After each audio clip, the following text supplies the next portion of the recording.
I know that some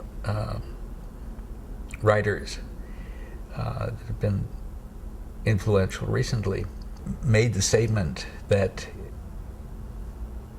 approximately, that agriculture is to blame for all this. And this represents a misunderstanding of what agriculture is. Agriculture is nothing more than fostering the regrowth of the foods that you favor. And my guess is that humans have been doing that for hundreds of thousands of years. We did not invent agriculture. What we invented was something that I call totalitarian agriculture, which is predicated on the notion that it all belongs to us. Everything, every bit of it. And we can do with it what we want. If we see a piece of land, it belongs to us. We can kill off anything we don't want on the land, put a fence around the land. We can grow the food we want on the land, and nobody else can touch it. So that's the totalitarian mindset. And that's our form of agriculture. But if you go among tribal peoples around the world, the ones that remain, most of them are agriculturalists, but they have no such notions about their agriculture. So that's the difference, and I would agree that totalitarian agriculture has been a disaster,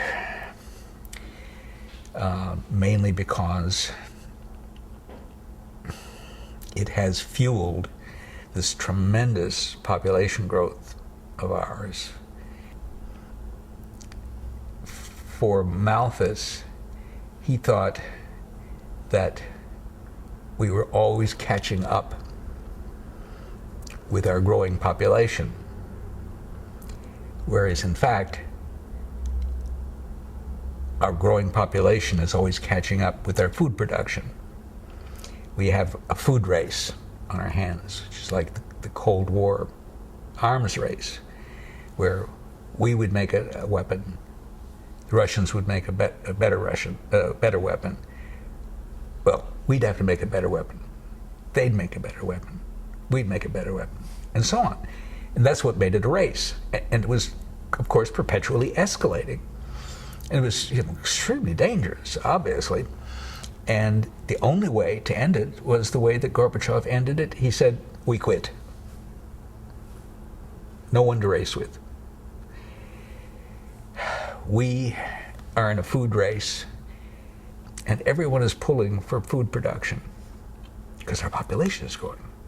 But of course, every time we make a win on the side of food production, there's a win on the side of population growth. Win, win, win, win, win. And that's why we're annually adding 77 million people to our population. And people have this terrible delusion that we're growing more food in order to feed the starving. The starving do not get fed. The starving population is a growing population, just the way every other part of the population is growing. It's a delusion. We are growing more food to grow more people.